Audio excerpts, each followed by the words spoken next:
జై హరిహర. ఈరోజు నుండి ధనుర్మాసం ప్రారంభమైందండి. ధనుర్మాసం చాలా విశిష్టమైన, చాలా అంటే చాలా గొప్పది, విశిష్టమైనది అనమాట. ఎంత అంటే భక్తిగా మనం మనస్ఫూర్తిగా కొంచెం నియమం అంటే తెల్లారుజామున సాయంకాలం సూర్యుడు వెళ్ళిపోయే సమయం ఆ టైంలో పూజిస్తూ దీపారాధన చేసి ఆ తండ్రిని మనస్ఫూర్తిగా గోదాదేవి అమ్మని పాండురంగాన్ని స్మరించుకోవడం వల్ల మన మనసులో ఉన్న కోరిక నెరవేరుతుందనమాట. చాలా అంటే చాలా పవర్ఫుల్ అండి. మనస్ఫూర్తిగా మనకి అమ్మవారి ఇవన్నీ రావాలని ఏం లేదు. అంటే గోదాదేవి అనగానే మన సైడ్ కాదు అనుకుంటారు చాలామంది, కానీ ఈ తిరుప్పావని రావాల్సిన అవసరం ఏం లేదు. మనస్ఫూర్తిగా అమ్మని గోదా అమ్మ అని పిలిచినా చాలా అనమాట. ఆ అమ్మ ఎవరు కాదు, లక్ష్మీదేవియే గోదాదేవిగా జన్మించిందనమాట. జన్మ అంటే ఆమె దొరికింది. బాగా పాండురంగాన్ని పూజించి ఆయనకి పిల్లలు లేరు. అయితే ఆయన ఎప్పుడు బాధపడుతూ ఉన్నప్పుడు ఒకరోజు తులసి మాలలు కట్టి తోటకి వెళ్తాడనమాట.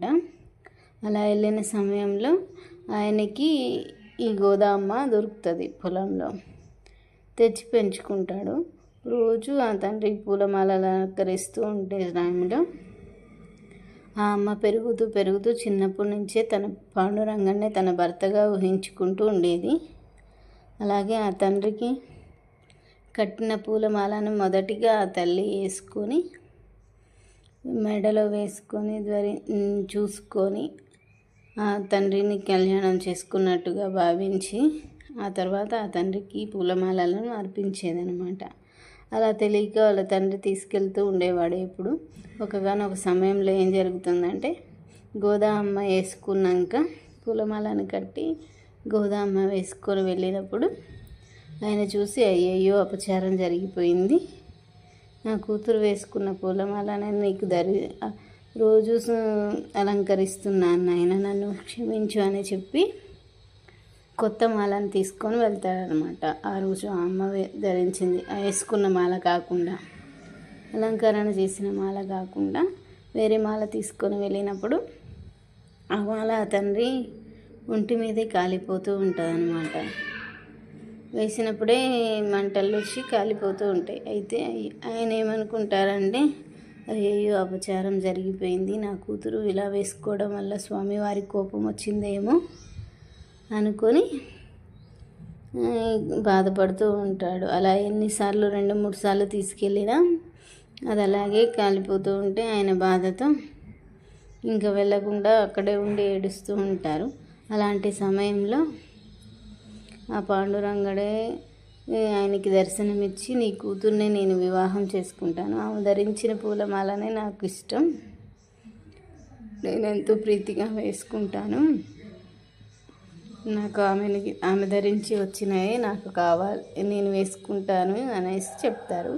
అలాగే ధనుర్మాసంలో అంటే ధనుర్మాసం అంటే ఇప్పుడే కదా, ఇప్పుడు పొంగల్ పండుగ కనుమ రోజు కళ్యాణం, పాండురంగడు గోదామ్మ కళ్యాణం చేసుకుంటారనమాట. నేను నీ కూతుర్ని పలానా సమయంలో అందరూ చూస్తుండగా వివాహం చేసుకుంటాను, ఇది మానవుడికి దేవునికి జరిగే కళ్యాణము. అంటే ఆమె మనిషిగా పుట్టి పెరిగి తర్వాత దేవుడిని వివాహం ఆయనను భర్తగా భావించి ఆయననే తలుచుకుంటూ స్మరిస్తూ ఆయననే కళ్యాణం చేసుకునేది అనమాట. అలా చేసుకోవడం వల్ల ఇది దేవుడికి మానవుడికి జరిగే కళ్యాణం చూడాలనేసి ఎంతోమంది ఆ రోజు ఆ కళ్యాణానికి వస్తారనమాట. అలా గోదామ్మ పాండురంగడి కళ్యాణం జరిగిపోవడం వల్ల ఇంకా ఆ రోజు నుంచి మనకి ఆ పాండురంగడి ధనుర్మాసం కంప్లీట్ అయిపోతుంది అనమాట. అలాగే ఆ అమ్మ లక్ష్మీదేవి అంటే లక్ష్మీదేవి మనకి సీతామాత అయితే ఎలాగో భూమిలో దొరుకుతుందో అలాగే గోదామ్మ కూడా. కాబట్టి భేదం ఏమీ లేదు. మనమేమో సీతామాత అంటాము, వాళ్ళేమో గోదాదేవి అంటారు అన్నమాట. పేర్లే వేరు కానీ ఆ అమ్మ అంతా ఒక్కటే. మనకి తిరుప్పావలు అవన్నీ రావాల్సిన అవసరం ఏమీ లేదండి. మనస్ఫూర్తిగా భక్తిగా గోదా అమ్మ అని పిలిచినా చాలు. గోదా పాండురంగ అని పిలుచుకొని తెల్లవారుజామున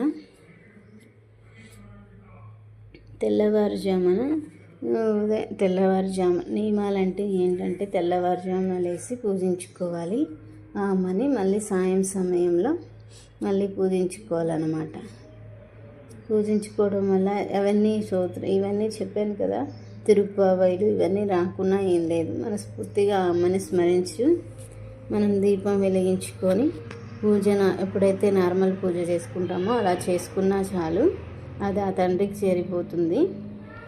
ఎంత అంటే చాలా మనకి తీరనిది ఏదైనా ఉంది, సమస్య ఉంది, లేదా తీరని కోరిక ఏదైనా ఉంది అని అనుకున్న వాళ్ళు ఈ రోజు నుంచి ధనుర్మాసం మొదటి రోజు నుంచి చివరి రోజు వరకు తెల్లవారుజామున సూర్యుడు రాకముందు, సూర్యుడు వెళ్ళిపోయే సమయంలో పూజించినప్పుడు, అలా నియమంగా చేసినప్పుడు ఆ కోరిక నెరవేరుతుంది. కంపల్సరీగా చేసి చూడండి. Thank you so much. ఇలాంటి మరిన్ని వీడియోస్ కోసం ప్లీజ్ లైక్ చేయండి, షేర్ చేయండి, కామెంట్ చేయండి, సబ్స్క్రైబ్ చేసుకోవడం మాత్రం మర్చిపోవద్దు. Thank you.